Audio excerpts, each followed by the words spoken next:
Hoy en día, en estos tiempos de perversidad y crudo materialismo ateo, la mayor parte de desencarnados ingresan después del juicio al reino mineral sumergido, a los mundos infiernos. Son también muchos los millones que se meten a una nueva matriz en forma inmediata o mediata, sin haberse dado el lujo de unas buenas vacaciones en los mundos superiores. Ciertamente el proceso de selección existe en toda la naturaleza y son pocos los que logran la liberación intermedia y el estado búdico relativo. Los desencarnados ingresan a la eternidad bajo las influencias de la luna y salen de la eternidad por las puertas de la luna. Ya vimos en la lección de cáncer que la vida entera de todas las personas se procesa bajo las influencias de la luna, Mercurio, Venus, Sol, Marte, Júpiter y Saturno cerrándose la vida con broche lunar. Realmente la luna nos lleva y la luna nos trae y los 7 tipos de vibraciones planetarias en su orden clásico indicado se repiten también después de la muerte, porque tal como es arriba es abajo. Las esencias que después de ser juzgadas tengan el derecho a la liberación intermedia y al estado búdico relativo, necesitan cierto tipo de éxtasis muy especial y un recto esfuerzo constante para desembotellarse, para escaparse de los cuerpos lunares y el ego. Afortunadamente distintos grupos de maestros asisten a los desencarnados y les ayudan en este trabajo con los rayos de la gracia. Así como en este mundo celular en que vivimos existen repúblicas, reinos, presidentes, reyes, gobernadores, etc., así también en el mundo molecular existen muchos paraísos, regiones y reinos donde las esencias gozan de estados indescriptibles de felicidad. Los desencarnados pueden entrar en reinos de felicidad paradisíaca como son el de la densa concentración, el reino de los cabellos largos, Vajrapani, o el viaje ilimitado de la radiación del loto, Padmasambhava. Los desencarnados que marchan hacia la liberación intermedia deben ayudarse a sí mismos, concentrando la mente en cualquiera de esos reinos del mundo molecular. Es realmente muy doloroso vagar de vida en vida, errar por la cloaca horrible del samsara sin gozar del estado búdico y la liberación intermedia. Existen reinos de inconcebible felicidad donde el desencarnado debe esforzarse por entrar, recordemos el reino dichoso del oeste gobernado por el Buda Amitabha.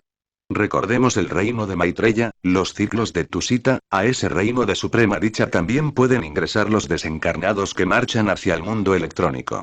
Los desencarnados deben orar mucho al gran compasivo y a su divina tríada, firmes en sus propósitos, sin dejarse desviar por nada, si es que de verdad no quieren caer en una nueva matriz sin haber gozado del estado búdico intermedio en el mundo de los electrones.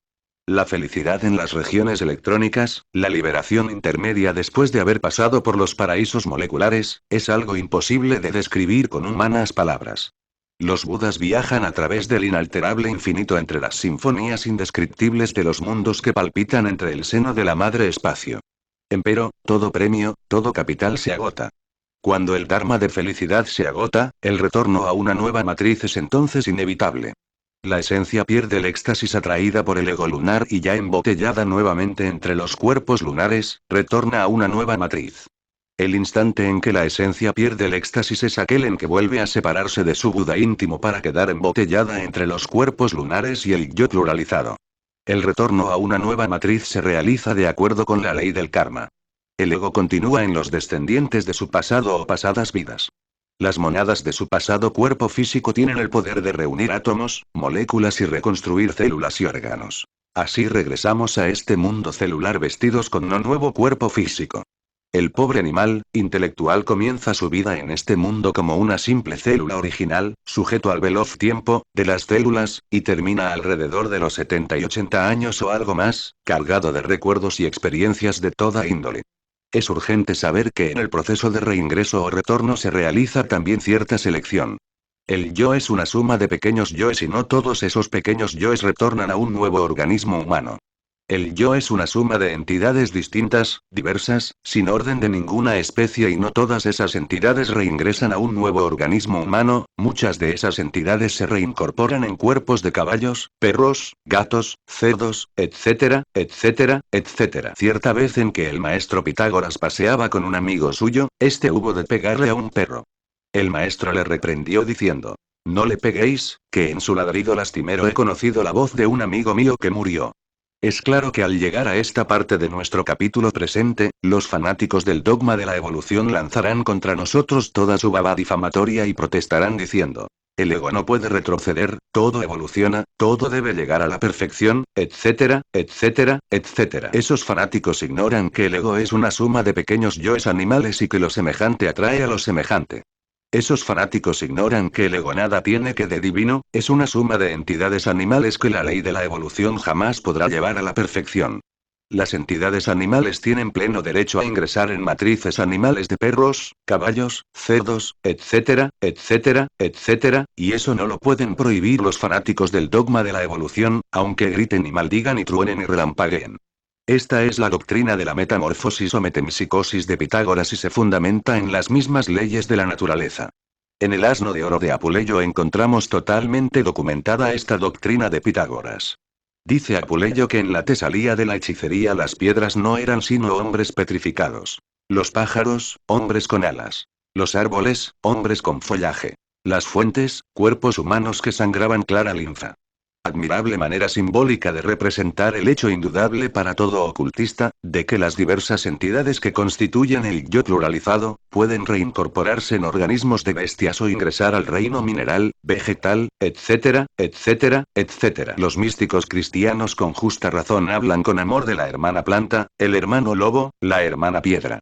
Rudolf Steiner, el iniciado alemán, dice que en la época polar solo existía el hombre y que los animales existieron más tarde, estaban dentro del hombre, fueron eliminados por el hombre. Esos animales fueron las distintas partes o entidades del yo pluralizado de los hombres originales. Aquellas entidades que fueron por ellos eliminadas de su naturaleza interna y que debido al estado protoplasmático de la Tierra en aquella época, marcharon hacia la cristalización física actual. Aquellos hombres polares e hiperbóreos necesitaron eliminar esas entidades animales, ese yo pluralizado, para convertirse en hombres verdaderos, en hombres solares. Algunos sujetos son tan animales, que si se les quitara todo lo que tienen de animal, no quedaría nada. Saturno es el planeta de la muerte y se exalta en Capricornio. Este signo está simbolizado por un cabrito como para recordarnos la piel de chivo, los animales intelectuales con piel de chivo, la necesidad de eliminar lo que tenemos de animal en nosotros, las entidades animales que cargamos dentro. La piedra de Capricornio es el ónix negro y toda piedra negra en general, el metal es el plomo y su día el sábado. En sábado celebraban las brujas de la Edad Media sus horribles aquelarres, pero también el sábado es el séptimo día tan sagrado para los judíos. Saturno es vida y muerte. La senda de la vida está formada con las huellas de los cascos del caballo de la muerte. Las corrientes magnéticas que suben de la tierra después de pasar por los dedos de los pies continúan por las pantorrillas y al llegar a las rodillas se cargan con el plomo de Saturno, así adquieren solidez, forma, fuerza. No estamos hablando del plomo en su estado grosero. Hablamos del plomo en estado coloidal, sutil. Las rodillas poseen una maravillosa sustancia que les permite el libre movimiento de tan sencillo y maravilloso engranaje óseo. Esa sustancia es la famosa sinovia, que viene de la raíz sin, que significa con niovía, huevo. Total, sustancia con huevo. El huevo es muy utilizado en la ciencia ginas y ya sobre esto hablamos en el Tratado Esotérico de Teurgia, segunda edición. Práctica de Capricornio. Durante el signo de Capricornio imaginad un ataúd o caja de muerto en el suelo. Caminad por sobre ese imaginario ataúd, pero imaginándolo en el centro de las piernas. Al caminar doblaréis las rodillas, como para salvar el obstáculo, como para pasar las piernas por sobre el ataúd, pero haciendo girar las rodillas de derecha a izquierda, con la mente concentrada en ellas, teniendo la firme intención de que se carguen del plomo de Saturno. Los maestros masones podrán entender muy bien esta práctica de Saturno, porque son los mismos pasos del maestro masón al entrar en la logía. Los nativos de Capricornio tienen disposición para la pedagogía, sufren mucho, tienen un gran sentido del deber, son prácticos por naturaleza y pasan en su vida siempre por un gran sufrimiento, alguien les traiciona. Las mujeres de Capricornio son magníficas esposas, fieles hasta la muerte, hacendosas, trabajadoras, sufridas hasta lo indecible, pero a pesar de todas estas virtudes, el marido les traiciona, las abandona y muchas veces hasta contra su propia voluntad, es el karma de ellas desgraciadamente. Algunas mujeres de Capricornio se meten con otros hombres, pero esto es solo estando ya abandonadas por el marido y después de haber sufrido espantosamente. Los hombres y mujeres de Capricornio son bastante egoístas, aun cuando no todos. Nos referimos al tipo inferior de Capricornio. Debido a esto, a ese egoísmo, contraen muchos compromisos y también se llenan de enemigos. Los nativos de Capricornio se apegan muchísimo a las cosas, al dinero y algunos hasta se tornan muy avaros. Capricornio es un signo de tierra, fijo, estable. Sin embargo, los nativos de Capricornio realizan muchos viajes aun cuando sean cortos. Los dolores morales de los capricornianos son terribles, sufren demasiado, afortunadamente su sentido práctico de la vida los salva y bien pronto se sobreponen a las peores amarguras de la vida. Capítulo 11 Acuario 20 de enero al 19 de febrero. El significado oculto de Acuario es saber. Acuario, el signo del aguador, es un signo zodiacal eminentemente revolucionario. Existen 4 clases de conocimiento o ciencia secreta. Necesitamos saber cuáles son esas 4 clases de conocimiento. Primero. Vajna Vidya. Conocimiento que se adquiere con ciertos poderes ocultos despertados dentro de nuestra propia naturaleza interior, mediante ciertos rituales mágicos. Segundo. Mahavidya cabalística. La ciencia de la cábala con todas sus invocaciones, matemáticas, símbolos y liturgia, puede ser angélica o diabólica, todo depende del tipo de persona que la use. Tercero. Gupta Vidya.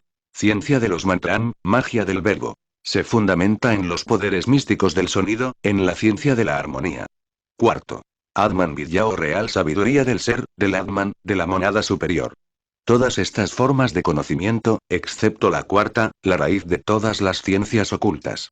De todas esas formas de conocimiento, excepto de la cuarta, vienen la cábala, quiromancia, astrología, fisiología oculta, cartomancia científica, etcétera, etcétera. De todas esas formas de conocimiento, de todas estas ramas ocultistas, ya la ciencia ha descubierto algunos secretos, pero el sentido espacial desarrollado, no es el hipnotismo ni puede ser adquirido por esas artes. El presente libro astrológico hermético esotérico, nada tiene que ver con la astrología de feria mencionada en los periódicos. En este libro enseñamos ciencia del Atman Vidya.